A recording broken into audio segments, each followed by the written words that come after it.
Imani Brooks's hands trembled as she folded the napkin around the small piece of paper. Her heart hammered against her ribs so hard, she was sure the entire private dining room could hear it. She had exactly 30 seconds before she needed to clear the dessert plates.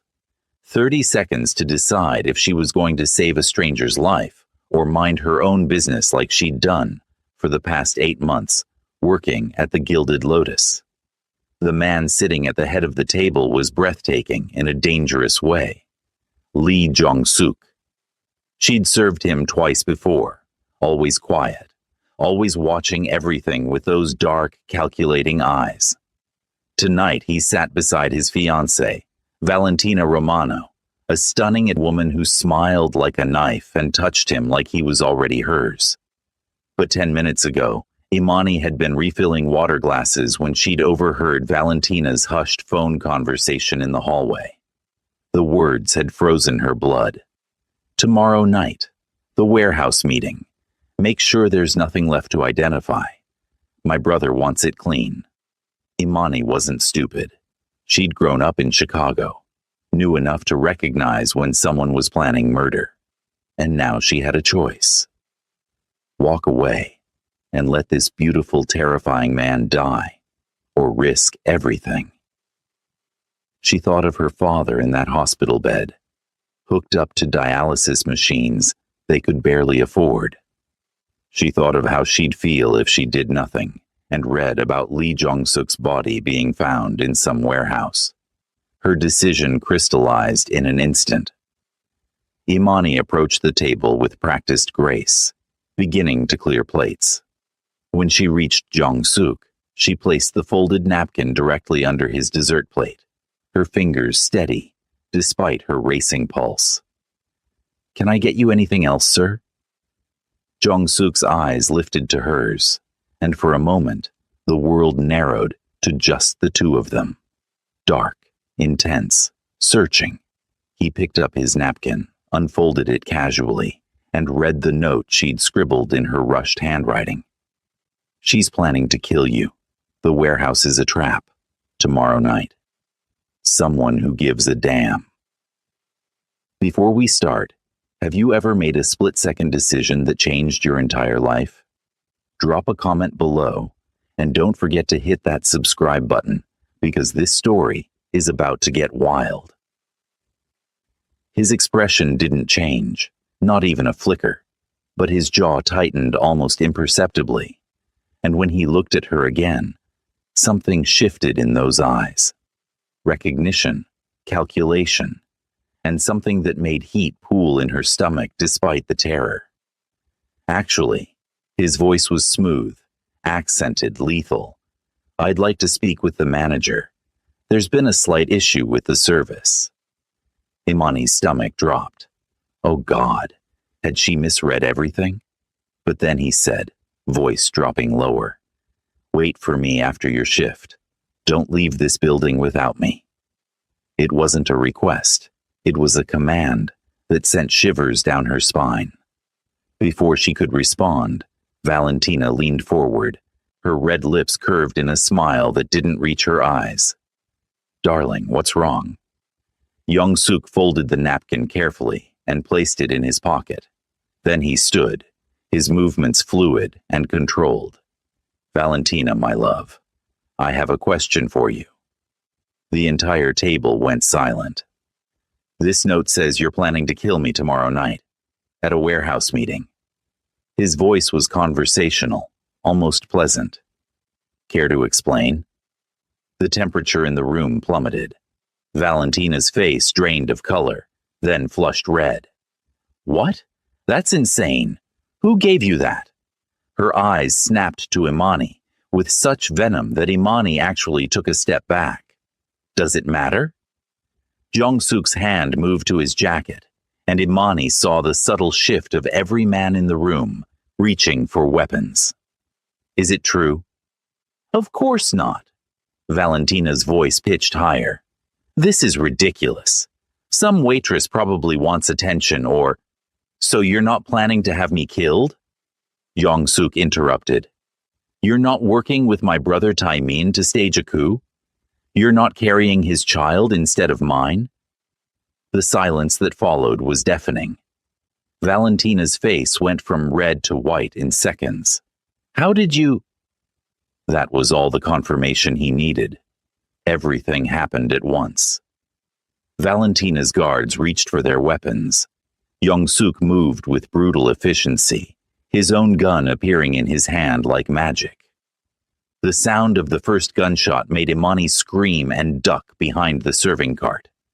Glass shattered. Someone shouted in Korean, another gunshot, then another.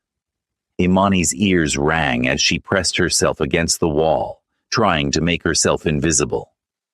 Through the chaos, she saw Young-suk move like a predator, calm and controlled even as bullets flew. He shot one man in the shoulder, disarmed another with a vicious strike to the throat, and somehow crossed the room to where she was hiding. Up. Now. His hand closed around her wrist, yanking her to her feet. "They saw you give me the note. You're coming with me." "I didn't sign up for this," Imani gasped as he pulled her toward the kitchen entrance. "You did the moment you chose to save my life." He kicked open the kitchen door, his body shielding hers, as they ran through the chaos of clattering pans and shouting staff. "Now let me return the favor." They burst through the back exit into the freezing Chicago night. A black SUV screeched to a stop in front of them, and a man with sharp features threw open the back door. "Get in!" Jong-suk practically shoved her inside, sliding in beside her as bullets pinged off the reinforced metal. "Drive, Ji-hoon." The SUV peeled away from the restaurant, tires screaming. Imani's whole body shook as adrenaline crashed through her system. She'd just witnessed a shootout. People had died, and she was in a car with a man she'd just learned was definitely not just a regular customer. "Who are you?" she gasped, pressing herself against the door. Jong-suk was checking his gun, his movements methodical. There was blood on his white shirt, though she didn't think it was his. Lee Jong-suk, head of the Lee family. He glanced at her, and his expression softened slightly. "Thank you for the warning. What's your name?" "Imani. Imani Brooks." She tried to steady her breathing. "The Lee family, as in the Korean Mafia Lee family." "Yes." "Oh my God. Oh my God, I didn't know." "Breathe," he commanded, his hand suddenly on her knee. The touch sent electricity through her despite everything. "You saved my life tonight, Imani Brooks.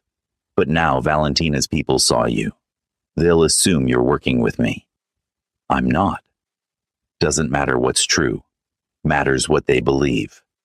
His jaw tightened. "They'll come for you. To send a message. To punish me." Terror clawed up her throat.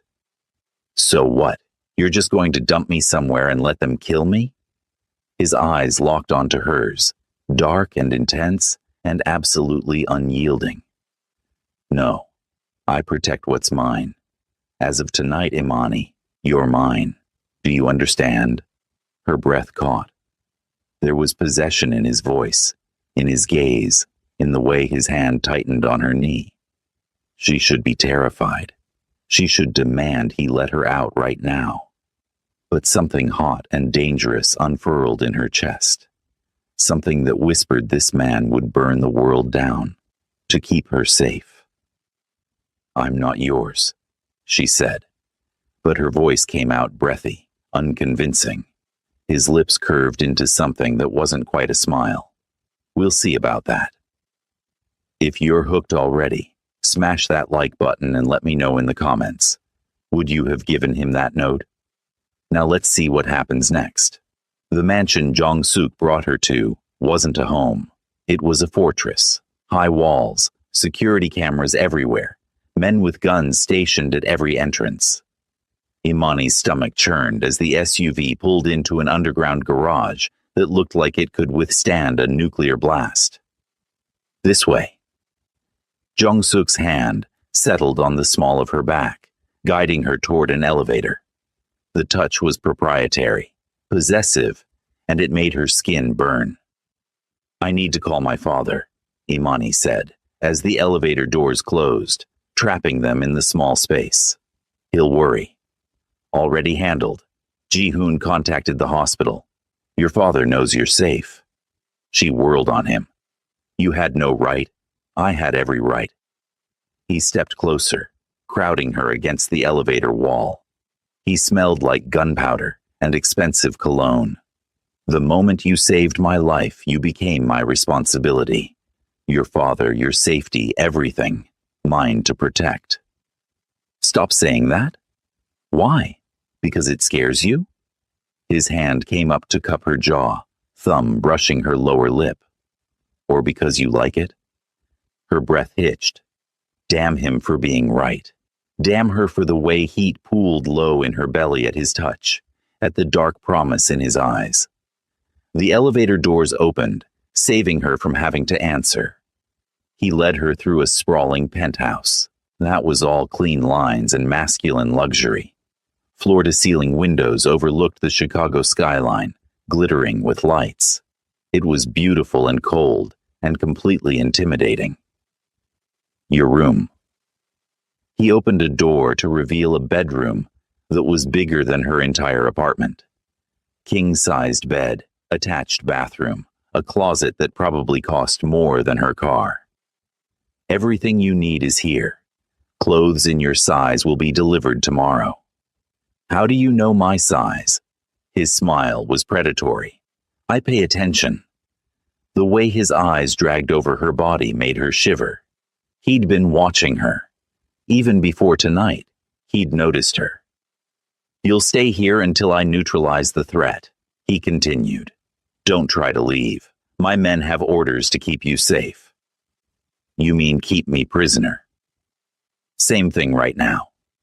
He moved toward the door, then paused. "Get some rest, Imani. Tomorrow we discuss how you're going to help me destroy everyone who betrayed me. I'm not helping you do anything."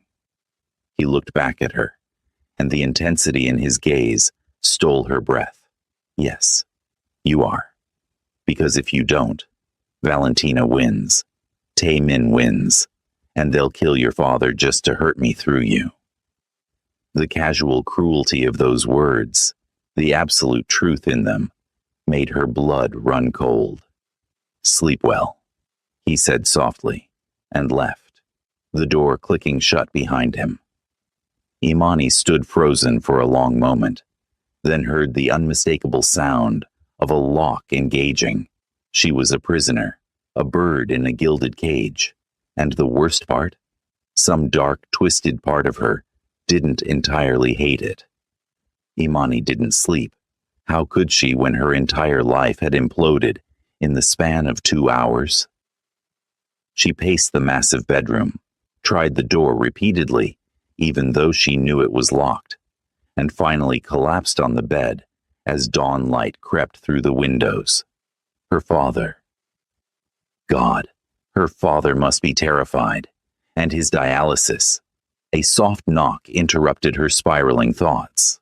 The lock clicked, and Jong-suk entered carrying a tray. He'd changed into black slacks and a crisp white shirt, looking infuriatingly put together, while she felt like a wreck. "Breakfast," he said, setting the tray on the bedside table.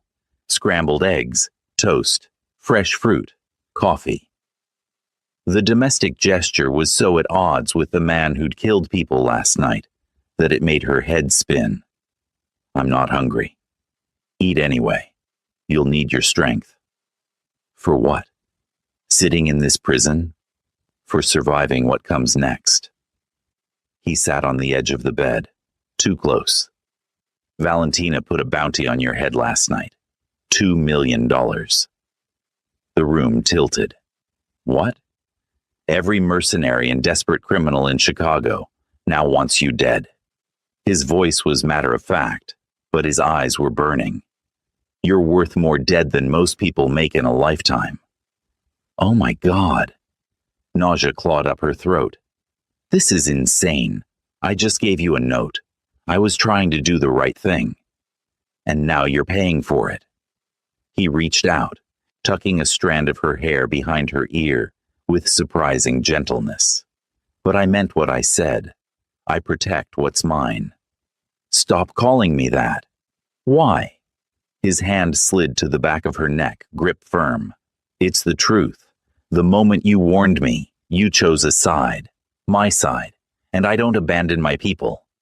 I'm not your people. I'm a waitress who made a stupid decision. His laugh was dark, humorless. You're the woman who saved my life when you had every reason to walk away. You're brave and smart and entirely too good for the world you've just entered. But here you are. The intensity in his gaze made her heart race. She should pull away, should slap him, should do anything except sit there drowning in those dark eyes. My father, she whispered. I need to see him. Something flickered across Jong-suk's face. That can be arranged. But first, we need to talk about what happens next. He stood, putting distance between them that she both appreciated and hated. Valentina and Tai-min are getting married in 6 days. It's a power play, uniting the Romano and Lee families under their rule while I'm supposedly dead or discredited. So what are you going to do? Show up. His smile was cold, dangerous. With you on my arm. Imani's laugh was slightly hysterical. You want me to crash a mafia wedding with you? Are you insane? Probably. He turned back to her, and the look on his face made her breath catch. But I need someone Valentina won't expect. Someone who'll throw her off balance. Someone brave enough to stand beside me when everything goes to hell. Why me? Because you already proved you're willing to risk everything to do what's right. He moved closer again, magnetic, inescapable. Because you're smart enough to play the game. And because every instinct I have is screaming that you're exactly where you're supposed to be. The words hung between them, heavy with meaning she wasn't ready to examine. And if I refuse? His expression hardened. Then you're free to go. But Valentina's people are hunting you. I give you maybe 48 hours before they find you. Your father, too. The threat was implicit but clear. She had no real choice. Not if she wanted to survive. Not if she wanted her father to survive. What do I get out of this?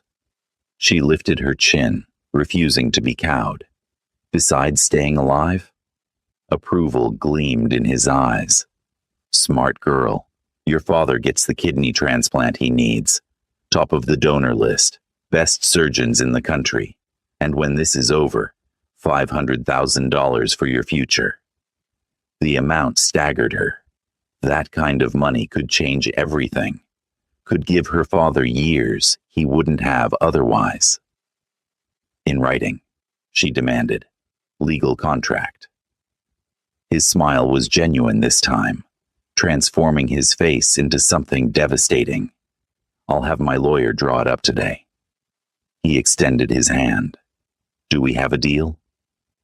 Imani stared at his hand, at this beautiful, dangerous man who'd dragged her into his world of violence and power. She thought of her father, of the medical bills crushing her, of the life she'd been barely surviving. She took his hand. His grip was firm, warm, possessive. We have a deal. Good. He pulled her to her feet, close enough that she could feel the heat radiating off his body. Then let's begin. First rule. In public, you're mine. My fiancé. You touch me, I touch you. We sell the illusion that we're madly in love. That's going to be a hard sell when I barely know you. His thumb traced circles on the inside of her wrist, over her racing pulse. Then I suggest we get to know each other very quickly. He released her, stepping back. The door's unlocked now. You're free to move around the penthouse, but don't leave without Ji-hoon or another guard. Understood? She nodded, not trusting her voice. I'll arrange for your father to visit tomorrow. Give you time to explain the situation. He moved toward the door, then paused. And Imani, eat something. You'll need your strength for what I have planned. After he left, Imani sank onto the bed, her whole body trembling. What had she just agreed to? 6 days to prepare to infiltrate a mafia wedding. 6 days pretending to be engaged to a man who made her burn with a look. 6 days before everything went to hell. She picked at the breakfast, her appetite non-existent despite his orders. The coffee was perfect though, strong and black, exactly how she liked it. He'd noticed that too, apparently. An hour later, a knock on the door preceded the entrance of 3 women, carrying garment bags and makeup cases. The oldest, a sharp-eyed woman in her 50s, smiled professionally. Mr. Lee sent us. I'm Helena, your stylist. We're here to prepare you for your new role. My new role, Imani repeated faintly, as Mr. Lee's fiancée. Helena's smile turned knowing. Trust me, dear. By the time we're done, you'll look like you belong in his world. The next 3 hours were a whirlwind. They measured her for clothes, tried dozens of dresses on her, did her makeup and hair multiple times to find the right look. Imani felt like a doll being dressed up, and she hated every second of it, until she saw herself in the mirror. The woman staring back at her was stunning. The red dress hugged every curve, the neckline just low enough to be devastating without being trashy. Her natural hair had been styled into elegant curls, and the makeup emphasized her eyes and full lips. She looked powerful, dangerous, like she could belong on Jong-suk's arm. Perfect, Helena declared. Mr. Lee is going to lose his mind. As if summoned, Jong-suk appeared in the doorway. His eyes went dark, pupils dilating as they traveled over her body with an intensity that made her skin burn. Leave us, he said without looking away from Imani. The women filed out quickly. The door clicked shut. Jong-suk moved toward her with predatory grace, circling her like a wolf. You look... He paused behind her, his breath warm on her neck. Devastating. In the mirror, she watched his hand hover near her waist, not quite touching. The anticipation was worse than contact would have been. Is this what you wanted? Her voice came out husky. Someone who looks the part? This is more than I expected. His hand finally settled on her hip, burning through the thin fabric. Every man is going to want you. Every woman is going to hate you. Perfect. She turned to face him, which was a mistake because it put them inches apart. And what about you? What about me? Do you want me? The question hung between them, dangerous and electric. His eyes dropped to her lips. That's a very dangerous question, Imani. I'm already in danger. Might as well know what I'm dealing with. His hand came up to cup her jaw, thumb brushing her lower lip, in a touch that sent heat straight through her. Yes, I want you. I've wanted you since the first time you served me 3 months ago, and met my eyes without flinching. I've wanted you every time you smiled at other customers but stayed professional with me.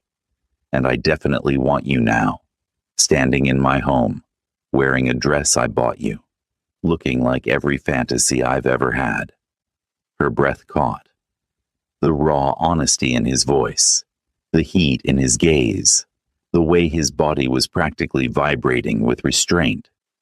But, he continued, stepping back and dropping his hand, wanting and taking are different things. You're here because I forced your hand, because you had no choice, and I don't touch women who can't freely choose me. The words should have been reassuring. Instead, they made her ache with something like disappointment. What if I chose you anyway? His jaw clenched. Don't play games with me, Imani. You don't know what you're asking for. Then tell me. She moved closer, emboldened by the dress, by the way he looked at her, by the adrenaline still pumping through her system. Tell me what happens if I choose you. You get burned. His voice was rough, strained. I'm not a good man. I've killed people. I'll kill more before this is over. I'm possessive and jealous, and I don't share. If you choose me, you choose all of that.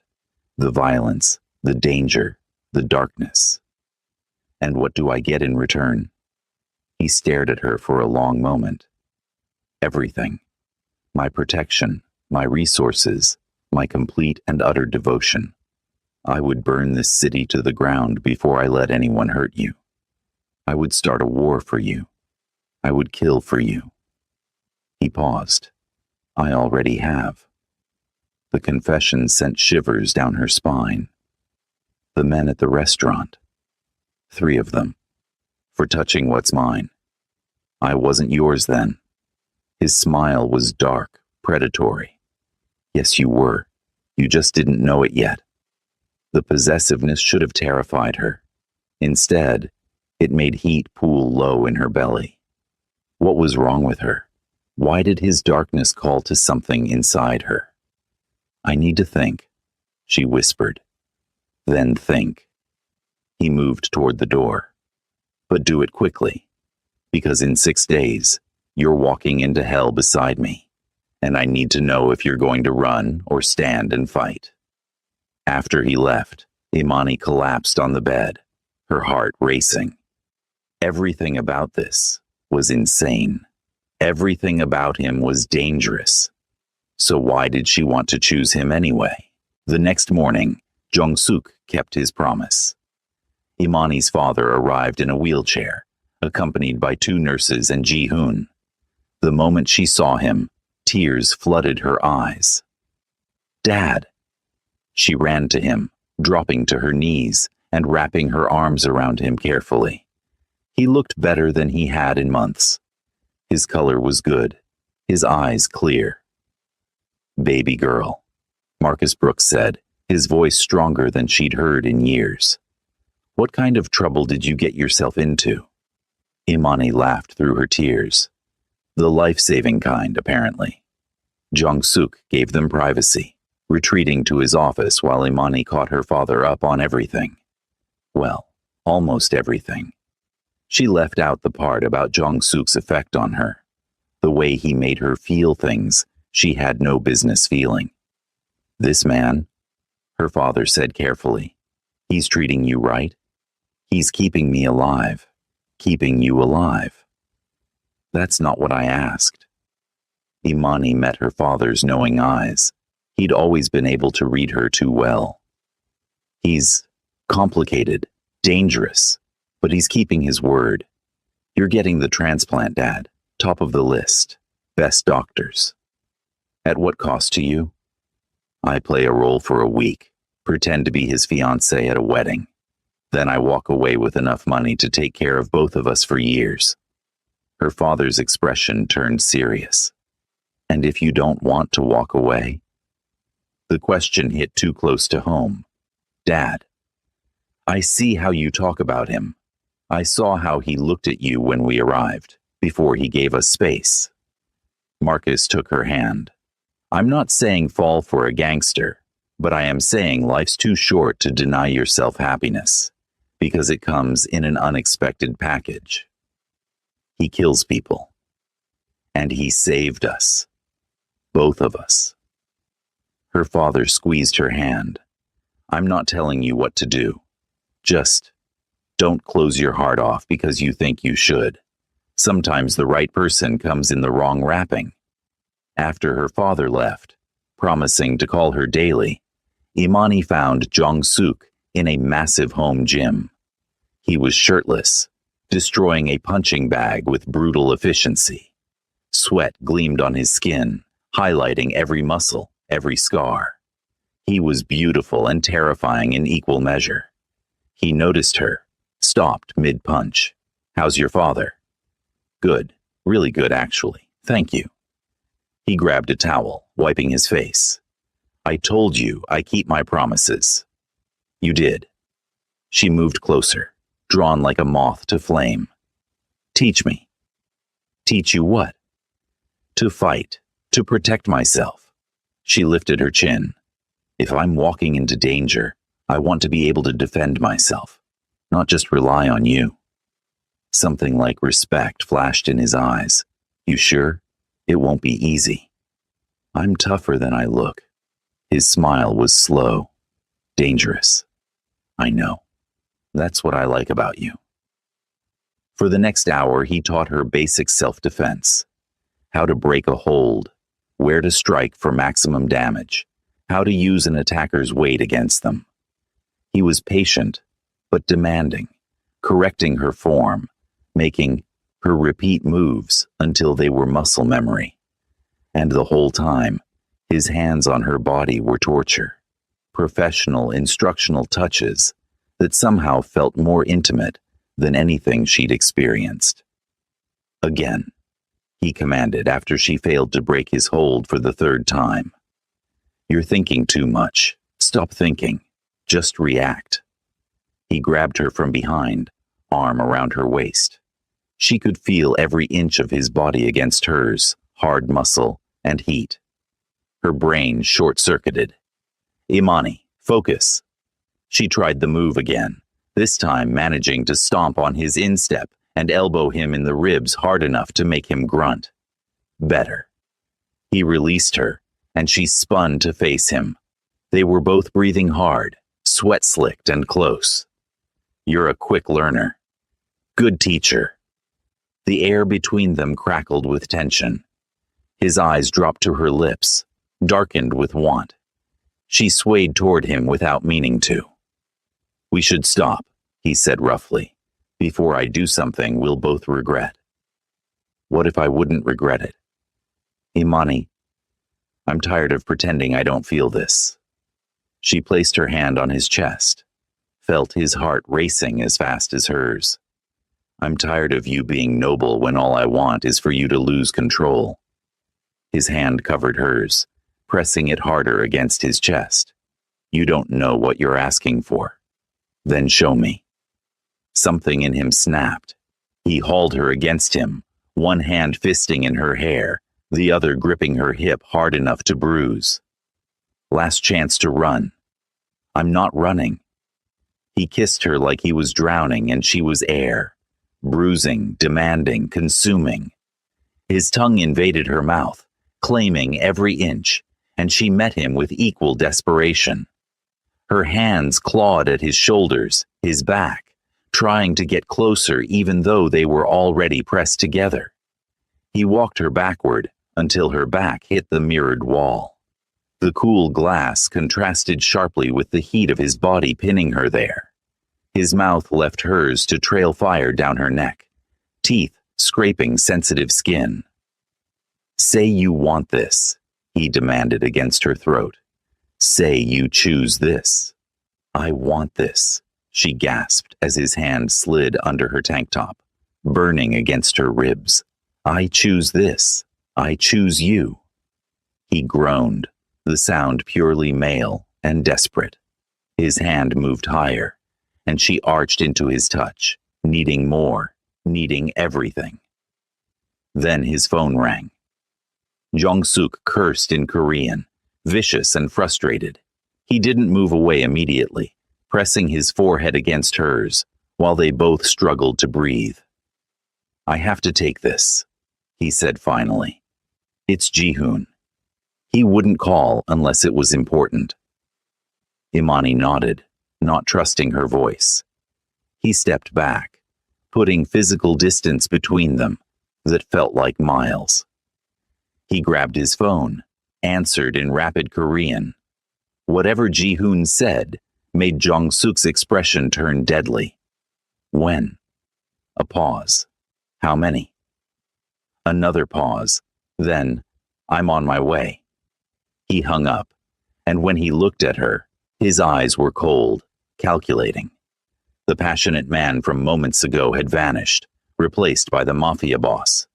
There's been an attempt on your father's life, At the hospital. Imani's world tilted. What? Is he? He's fine. Ji-hoon's men stopped it. 3 attackers, all dead. He was already moving, grabbing his shirt. But this changes things. They're escalating. We don't have 6 days anymore. What do you mean? He turned to her, and the intensity in his gaze stole her breath. We need to move up the timeline. The wedding is in 4 days, but we're making our first public appearance tonight.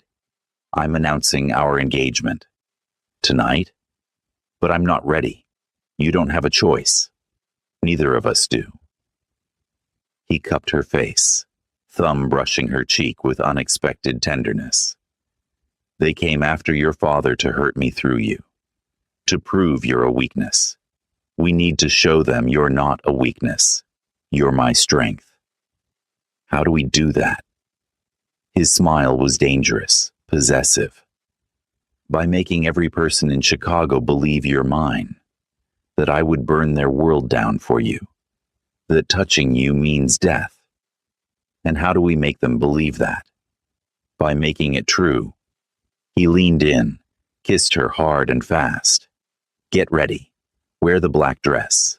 We have reservations at WAITRESS in 2 hours. WAITRESS? That's the most exclusive restaurant in the city. I know. That's the point. Every criminal, businessman, and politician will see us there. Together, engaged, untouchable. After he left, Imani sank to the floor, her legs shaky. 3 men had tried to kill her father. Because of her. Because she'd saved Jong-suk's life. And tonight, she was walking into a room full of people who wanted her dead, pretending to be madly in love with a man who made her feel things she shouldn't. A man who kissed her, like she was his salvation and his damnation wrapped in one. A man she was terrified she was actually falling for. 2 hours later, Imani stared at herself in the mirror and barely recognized the woman looking back. The black dress was devastating, all elegant lines and strategic cutouts that showed just enough skin to be lethal. Helena had outdone herself with the styling. Smoky eyes, deep red lips, hair in an elegant updo that showcased her neck and shoulders. She looked like she belonged in Jong-suk's world, like she was born for it. A knock. Then Jong-suk entered. He'd changed into a perfectly tailored black suit that probably cost more than her car. His hair was styled back, emphasizing those sharp cheekbones and intense eyes. They stared at each other, and the hunger in his gaze made her breath catch. You're going to start a war looking like that, he said, voice rough. Isn't that the point? The point is to end one. He crossed to her, pulled a jewelry box from his pocket. But first, we make this official. He opened the box to reveal a ring that stole her breath. A massive diamond, surrounded by smaller stones, set in platinum. It was the most beautiful thing she'd ever seen. Jong-suk, this is yours. He took her left hand, slid the ring onto her finger. It fit perfectly. As of tonight, you're my fiancé, not just for show. In every way that matters, you're mine. The possessiveness in his voice made her shiver. And what are you? His hand cupped her face, thumb tracing her lower lip. Yours. Completely, irrevocably yours. Any man who looks at you wrong dies. Any woman who insults you bleeds. Anyone who threatens you ceases to exist. Understand? She should be horrified. Instead, heat pooled in her belly. You can't kill everyone who looks at me. Watch me. He leaned down, breath ghosting over her lips. Ready? No. But let's do this anyway. His smile was pure danger. That's my girl. The drive to WAITRESS was tense. Jong-suk kept his hand on her thigh, possessive and grounding. Ji-hoon drove while 2 more cars full of guards flanked them. Stay close to me, Jong-suk instructed as they pulled up. Don't accept drinks from anyone else. Don't go anywhere alone. And if something happens, you get behind me. Understood? Understood. He kissed her then, hard and claiming, before the valet opened the door. When he pulled back, his eyes were blazing. Showtime. They stepped out into a storm of camera flashes. Apparently word had spread fast. Jong-suk kept his arm around her waist, proprietary and protective, as they walked the red carpet. Mr. Lee, who's your date? Is it true you've called off your engagement to Valentina Romano? Are the rumors of a power struggle true? Jong-suk ignored them all until they reached the entrance. Then he turned, pulled Imani close, and kissed her, like his life depended on it. Cameras went crazy, flashes exploding like lightning. When he finally released her, she was dizzy, breathless, burning. "That's my fiancée, Imani Brooks," he announced to the crowd. "The woman I'm going to marry, the woman I would kill for. Remember that." Inside Vitro, every eye turned to watch them. Conversations died mid-sentence. The air itself seemed to hold its breath as Jong-suk led Imani through the restaurant, his hand never leaving her body. He'd reserved a private corner booth with clear sightlines to all exits. Strategic. Always strategic. A waiter appeared immediately, nervous and overly attentive. Jong-suk ordered for both of them in Italian, his accent flawless. Another thing she hadn't known about him. "You speak Italian?" "5 languages." His thumb traced circles on the back of her hand, where it rested on the table. "Useful in my line of work. What else don't I know about you?" His smile was dark. "We have time for you to learn everything." The implication that they had a future beyond this week made her heart skip. Their food arrived, but Imani could barely taste it. She was too aware of Jong-suk's eyes on her, the weight of dozens of other stares, the danger humming through the air like electricity. "They're watching us," she whispered. "Good. Let them watch." He lifted his wine glass, then hers, pressing it to her lips. The intimacy of the gesture, feeding her wine while his eyes burned into hers, made heat flood through her. "Let them see exactly what you mean to me." She sipped, and he watched her throat work as she swallowed. The hunger in his expression had nothing to do with food. "You're enjoying this," she accused softly. "Immensely." His hand slid higher on her thigh under the table, hidden by the tablecloth. "Watching every man in here want what's mine? Knowing they can't have you? That I'll paint the walls with their blood if they try? Yes, I'm enjoying it." His hand squeezed and she bit back a gasp. "Jong-suk, say my name again. We're in public. I don't care." His eyes were molten. "Say it." "Jong-suk," she breathed, and felt his grip tighten. The moment shattered when a man approached their table. Mid-50s, expensive suit, calculated smile. Everything about him screamed danger. "Lee Jong-suk, I heard you were dead." Jong-suk's expression went cold, but his hand stayed possessive on Imani's thigh. "As you can see, rumors of my death were greatly exaggerated. Dominic. And with such beautiful company." Dominic's eyes raked over Imani in a way that made her skin crawl. "Who's this?" "My fiancée, Imani Brooks." Jong-suk's voice dropped to something lethal. "The woman I'm going to marry. Touch her, look at her wrong, even think about her inappropriately, and I'll remove your eyes with a spoon. We clear?" Dominic's smile faltered. "Just being friendly. Be friendly somewhere else." After Dominic left, Imani released a breath she didn't know she'd been holding. Who was that? Dominic Russo, Romano family enforcer. Jong-suk's jaw was tight. Probably here to assess whether you're a real threat or just window dressing. And what did we just tell him? that you're very real, very mine, and very much worth starting a war over. He lifted her hand to his lips, kissed her knuckles while maintaining eye contact. Perfect. They finished dinner under the weight of watchful eyes. Jong-suk was attentive, possessive, playing his role flawlessly. He fed her bites of dessert, wiped chocolate from her lip with his thumb, then sucked it clean, making her flush. Every touch was calculated to broadcast ownership, desire, devotion. The problem was, it didn't feel like acting anymore. Back in the car, the tension was suffocating.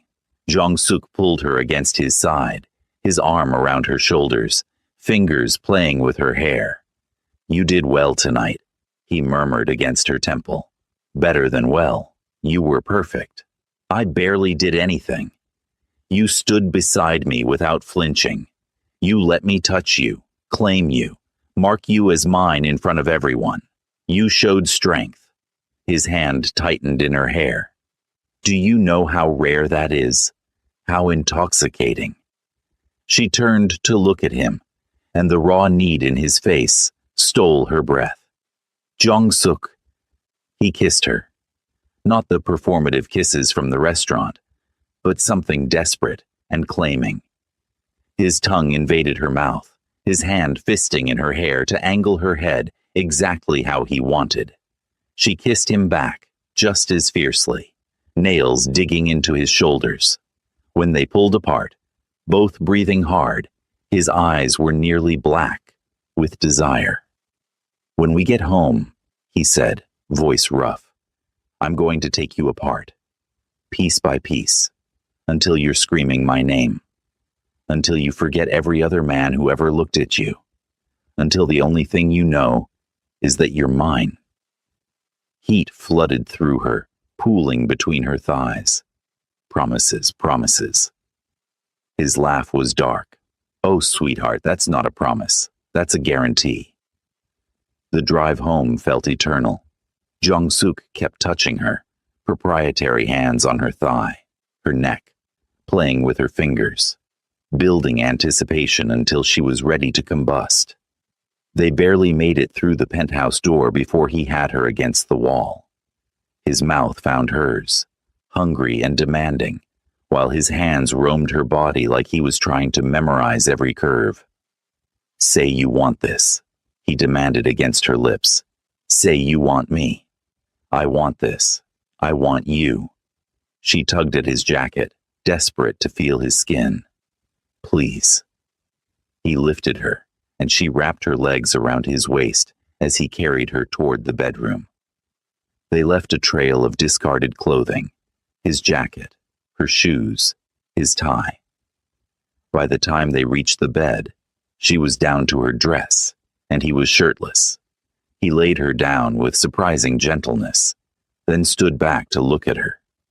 The intensity in his gaze made her feel exposed, vulnerable, wanted beyond measure. "You're so beautiful it hurts to look at you," he said, voice rough with emotion. "And you're mine, all mine."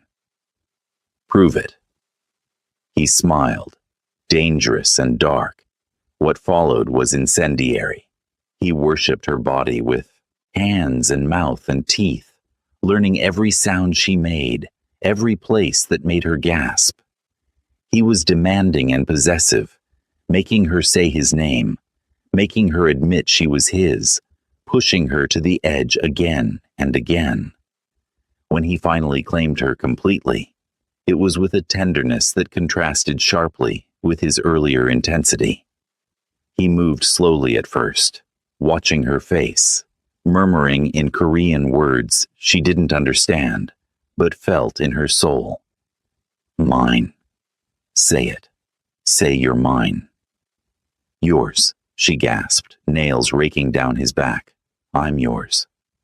The words broke something in him. After, wrapped in his arms with their hearts still racing, reality crept back in. "What are we doing?" she whispered into the darkness. His arms tightened around her. "Surviving, together. Is that all this is?" He was quiet for a long moment. Then, ask me again in 4 days, when this is over, when you're safe. Ask me then what this is. Why not now?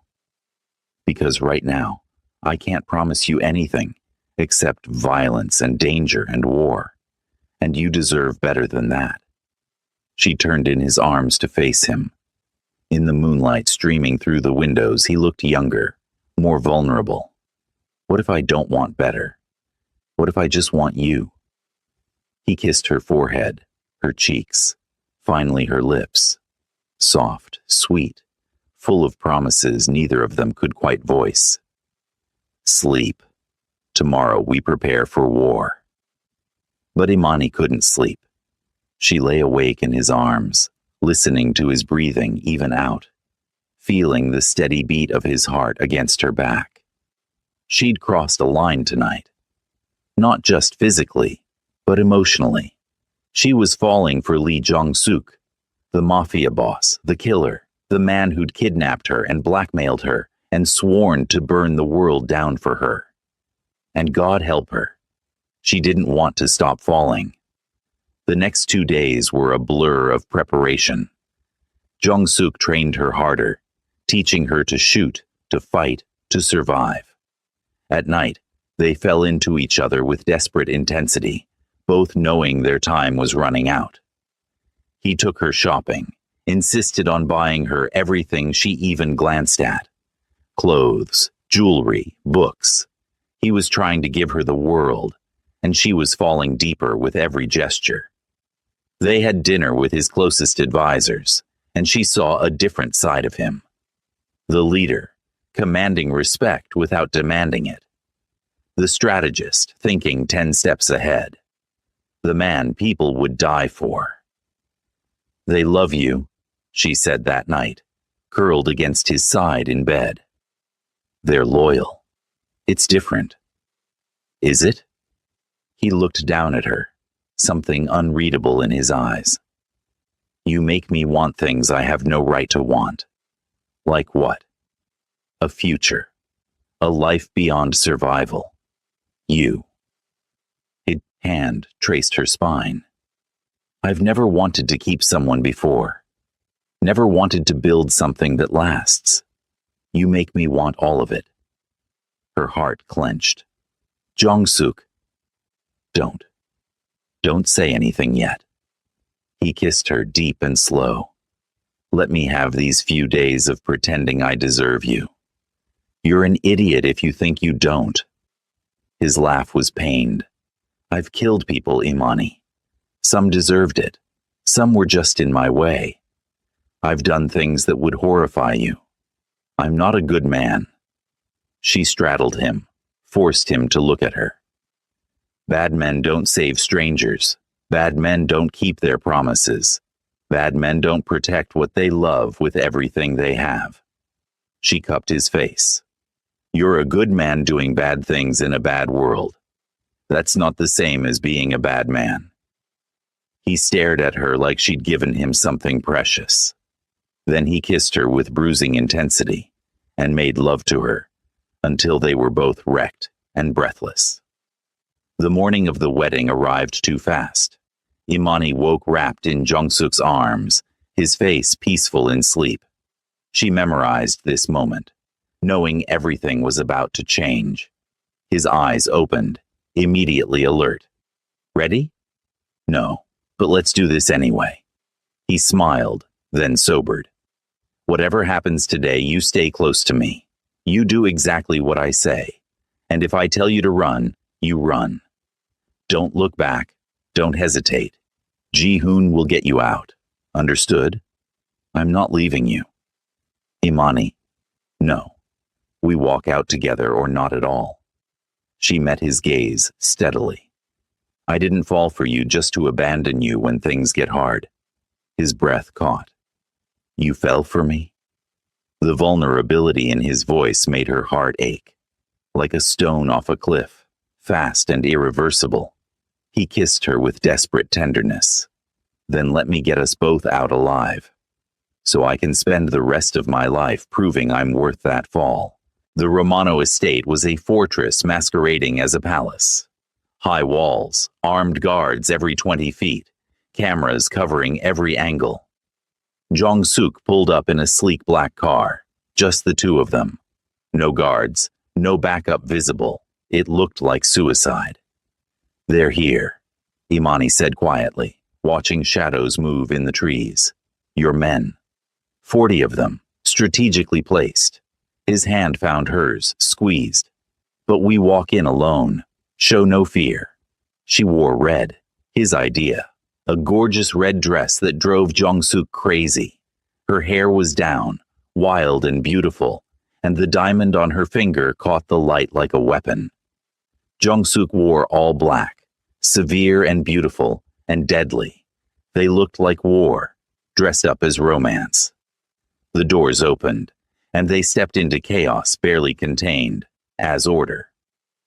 The ceremony was outside, hundreds of guests seated in elegant rows. At the altar stood Valentina in an elaborate wedding gown, her eyes widening in shock when she saw them. Beside her, Lee Tae-min's expression went murderous. "We weren't invited," Imani whispered as they walked down the aisle, every head turning to stare. "I don't need an invitation to crash my own brother's wedding," Jong-suk's voice carried, intentionally loud. "Especially when he's marrying my ex-fiancée, the one who tried to kill me." Gasps rippled through the crowd. Valentina's face went white, then red. "Jong-suk," Tae-min said, his smile sharp as glass. "How nice of you to join us. We thought you were dead." "Sorry to disappoint."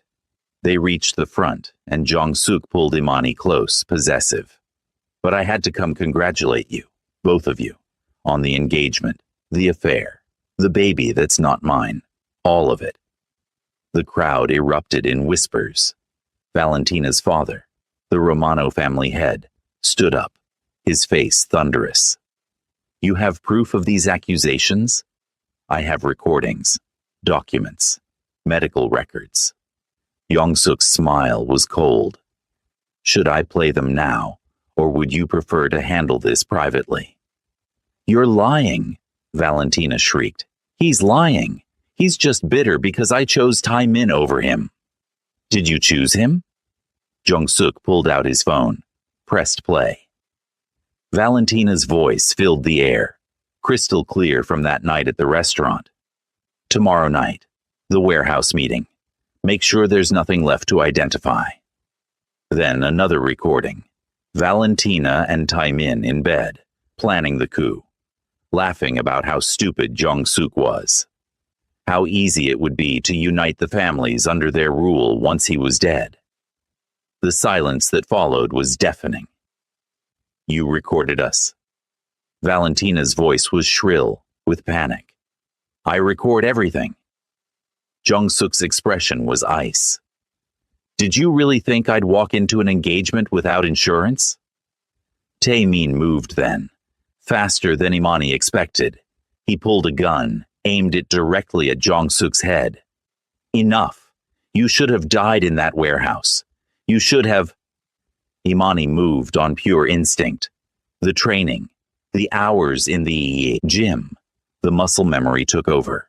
She grabbed Tae-min's wrist, twisted hard, and used his momentum to send him stumbling. The gun fired wild, the shot going into the ground. Chaos erupted. Guards drew weapons. Guests screamed and ran. Valentina lunged for Imani, nails out like claws. Jong-suk intercepted her, his hand closing around her throat. "Don't touch her." "She ruined everything," Valentina gasped. "Some nobody waitress. That nobody waitress is worth 1,000 of you." He released her with a shove that sent her sprawling. "And she's going to be my wife." Imani's heart stopped. "What?" But there was no time to process. Tae-min had recovered, was raising his gun again. Jong-suk moved like lightning, disarming him with brutal efficiency. The sound of bone breaking echoed across the estate. Then Jong-suk's men appeared from everywhere. 40 armed guards surrounding the wedding, Guns trained on the crowd. "Here's what's going to happen," Jong-suk said, his voice carrying authority that made everyone freeze. "The Romano family is going to decide right now if they support a lying, murdering daughter, or if they want to maintain their alliance with the Lee family under my leadership." Valentina's father looked at his daughter, at the evidence, at Jong-suk's cold certainty. The calculation in his eyes was brutal. "Valentina is no longer part of this family," he said finally. "Do with her what you will." "Papa, no." Valentina's scream was desperate. "You can't." "You tried to start a war. You lied. You dishonored us all." He turned his back on her. "You're dead to me." Jong-suk looked at Tae-min, who was cradling his broken arm, rage and defeat warring on his face. "You have a choice, brother. Exile or execution." "I'll kill you," Tae-min spat. "I'll come back and—" "Execution it is." Jong-suk's voice was flat, emotionless. He nodded to Ji-hoon. "Wait." Imani grabbed Jong-suk's arm. "Don't, please." He looked at her, surprise flickering across his features. "He tried to kill us both. I know. But if you execute him, you're no better than them." She held his gaze. "Show mercy. Be the man I know you are, not the monster they think you are." The silence stretched, everyone watching, waiting to see if the notorious Lee Jong-suk would show weakness for a woman. Finally, he spoke. "Exile. You have 24 hours to leave the country. If you ever return, I'll finish this." Tae-min's expression twisted with hatred and humiliation, but he nodded. Ji-hoon's men escorted him away. Valentina was dragged off by Romano guards, still screaming threats and curses, and suddenly, it was over. The crisis averted, the war prevented, all because of truth, strategy, and a waitress who'd given a gangster a warning note. Jong-suk turned to the stunned crowd. "The wedding's over, but there will be another one soon. Mine." He pulled Imani against him. "Anyone have objections?" Silence. Then one person started clapping. Then another. Soon the entire crowd was applauding, some looking relieved, others calculating their new positions in the changed power structure. In the car ride home, Imani finally found her voice. "Did you mean it?" "Which part?" "The part about marrying me." He looked at her, and the vulnerability in his eyes stole her breath. "I meant every word. I know it's fast. I know it's insane. But I can't imagine my life without you in it. You make me want to be better. You make me believe I can be." "Jong-suk, you don't have to answer now. Take time. Think about it. About whether you can really live in this world with me, knowing what I am and what I do." His hand found hers. "But know that I love you. Completely, irrevocably. You're the best thing that ever happened to me." Tears burned her eyes. "You're an idiot." He blinked. "What?" "You're an idiot if you think I need time." She laughed through her tears. "I already decided. Back in that gym when you taught me to fight. In your bed when you held me like I was precious. Tonight, when you showed mercy because I asked. I decided weeks ago." "Decided what?" "That I love you. That I choose you. That I want this crazy, dangerous, beautiful life with you." She cupped his face. "So yes, I'll marry you. For real this time."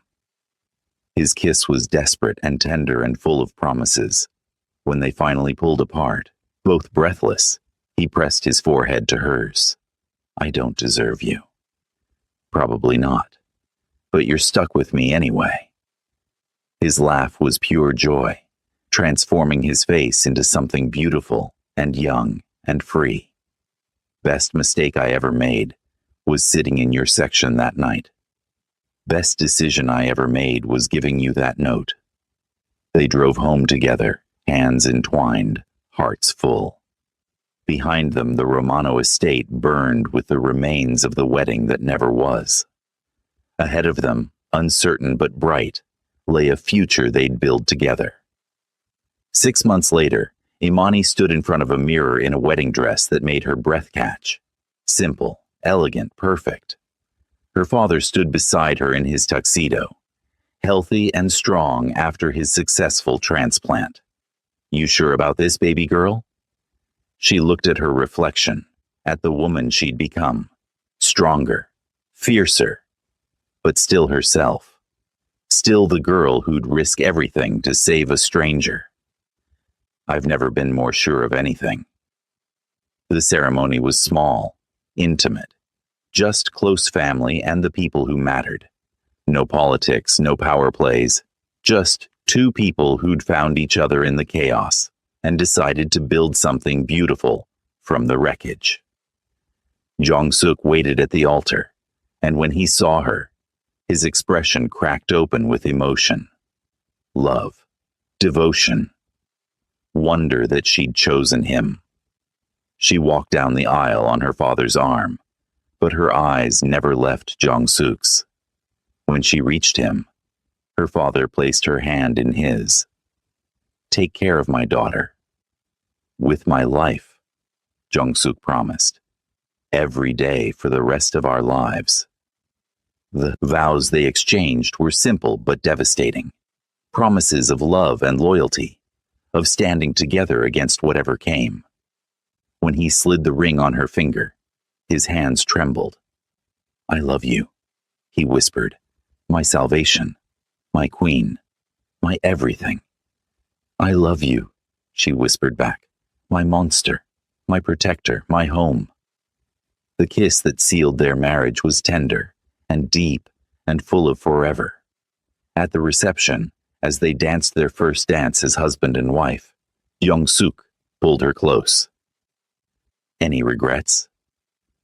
She thought about that night in the restaurant, about the split-second decision that changed everything, about the fear and danger and chaos, about falling in love with a man who was everything she never expected and everything she needed. Not a single one. He smiled against her hair. "Good, because you're stuck with me now. Forever." "Forever," he agreed. And as they swayed together, surrounded by people they loved, Imani realized that sometimes the best decisions came from moments of pure instinct. Sometimes love found you in the most unexpected places. Sometimes the right person came wrapped in all the wrong packaging. And sometimes a simple act of courage could change everything. She'd given a gangster a warning note to save his life. He'd given her the world in return. And together, they'd built something neither of them had believed possible. A love worth fighting for. A future worth living for. A life worth every risk they'd taken. 3 years later, Imani sat in Jong-suk's office at their now legitimate business headquarters, reviewing contracts for their new community outreach program. They were slowly transforming the Lee Empire, moving away from the darkness and toward the light. It was slow work, hard work, but they were doing it together. Jong-suk entered, carrying their 6-month-old daughter, Arya. She had his dark hair and Imani's eyes, and she'd completely stolen both their hearts. "Someone wanted her mama," he said, settling the baby in Imani's arms. Imani cradled their daughter, marveling as she always did at this tiny miracle. This proof that beauty could come from darkness, that love could transform everything. "She's perfect," Imani whispered. "Like her mother." Jong-suk kissed them both. "I have a meeting in an hour. Legitimate investors, I promise." "I know." She smiled up at him. "I trust you." Those 3 words still made his expression soften with wonder. Trust. The thing he'd never expected to earn, that she'd given him anyway. "I love you," he said, as he did every day. multiple times a day, like he was still amazed she was his. "I love you too." After he left, Imani looked down at Arya, who was watching her with those intelligent eyes. "You want to know a secret?" she whispered to her daughter. "Your daddy was a very bad man when I met him. Scary and dangerous, and everything I should have run from." Arya cooed, waving tiny fists. "But he was also brave and loyal, and capable of so much love. And he became the best man I know. Because that's what love does, baby girl. It transforms us. It makes us better. It gives us reasons to be the people we were always meant to be." She kissed her daughter's forehead. "So when you're old enough to hear this story, remember, sometimes the best things come from the scariest decisions. Sometimes love finds you in the darkness, and sometimes a simple choice to do the right thing changes everything." Arya smiled, and Imani's heart swelled with love so fierce it hurt. She'd saved a gangster's life with a note. He'd saved hers by loving her unconditionally. And together, they'd built a family, a future, and a love that would last forever. Outside the window, Chicago glittered in the afternoon sun. The city that had brought them together, that had tested them, that had witnessed their transformation from strangers to soulmates. Imani smiled, holding her daughter close, and thought about that terrified waitress who'd made a split-second decision in a restaurant. "Thank you," she thought to her past self.